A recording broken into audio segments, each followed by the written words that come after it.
This is a story about a world obsessed with stuff. It's a story about a system in crisis.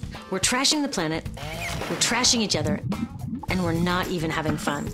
The good thing is that when we start to understand the system, we start to see lots of places to step in and turn these problems into solutions.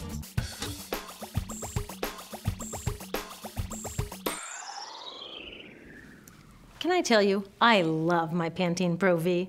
Of the dozen or so personal care products that I use every day, it's the one I can't live without. Says it gives my dull hair the ultimate cool shine. How does it do that? I was wondering that while I was lathering it in my hair one day, so I read the ingredients right here.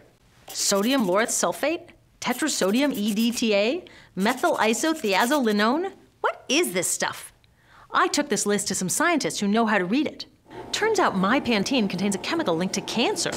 And lots of other products in my bathroom, from sunscreen to lipstick and even baby shampoo, also contain chemicals linked to cancer or other problems like learning disabilities, asthma, and even damaged sperm. Like most parents, I try to keep my family safe.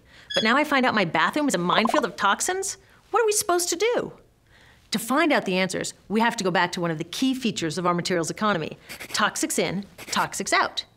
If, at the factory, you pour toxic chemicals into a product, like baby shampoo, you're gonna wind up with toxic baby shampoo, and toxics in workers, communities, and, babies.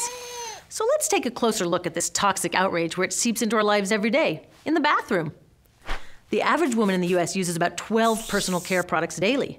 The average man about 6. Each product containing a dozen or more chemicals. Less than 20% of chemicals in cosmetics have been assessed for safety by the industry's safety panel, so we just don't know what they do to us when we use them.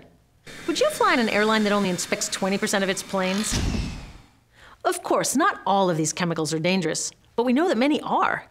Some are carcinogens. That means that they can cause cancer. Others are neurotoxins and reproductive toxins, proven to mess up brain development and reproduction in animals. Wait a minute, we're animals too.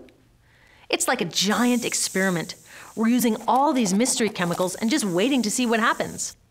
One thing we do know is that they're getting inside us.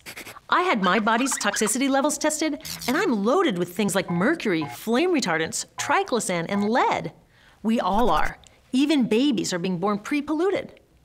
Now, I know we can't live in a lead-free world, but do we have to put lead in our lipstick? I don't know. Maybe it's my fault. Maybe I just bought the wrong thing.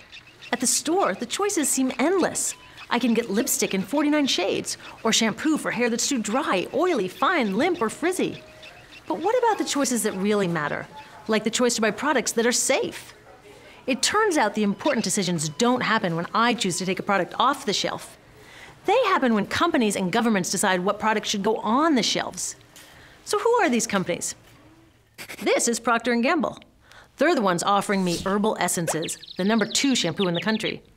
It contains toxic petrochemicals made from oil. Since when is oil an herb? On cosmetics labels, words like herbal, natural, even organic have no legal definition.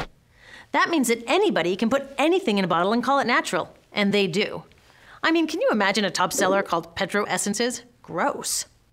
What's even nastier are hair relaxers marketed to 5-year-olds and skin whitening creams. These are super toxic, both in their ingredients and in the message they send about what beauty is. Ooh, here's Estee Lauder offering me a chance to help find a cure for breast cancer. That's nice. But wait, they're also using chemicals linked to cancer. Don't you think the best way for Estee Lauder to fight cancer is to stop using those chemicals in the first place? So really, I get to choose between meaningless claims on a bottle. But these guys get the real choice about what goes into those bottles. And that happens back here, at the factories where they're formulated. Why do the makers of these products use all these toxics? Are they trying to poison us? No, they're just working from a 1950s mindset when people were totally swept up in better living through chemistry. In all that excitement, they forgot to worry about human health impacts.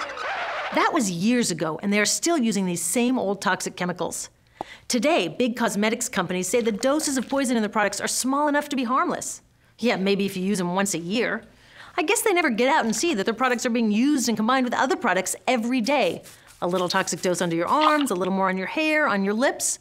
And workers in nail and hair salons get dosed all day long. So the industry is used to doing things this way, and they can. Because even now that scientists have linked the chemicals they're using to all sorts of problems, there are no laws to get rid of them. You're thinking, really? Come on, nobody's making sure that the stuff we smear all over our bodies is safe? Nope. The FDA doesn't even assess the safety of personal care products or their ingredients. Since 1938, they've banned just 8 out of over 12,000 ingredients used in cosmetics. They don't even require that all of the ingredients be listed on the label. This lack of regulation leaves a huge hole that the cosmetics industry is all too happy to fill. They set up their own committee to self-police their products, and compliance with their recommendations is voluntary. So the cosmetics industry is making the rules and then deciding whether or not to follow them.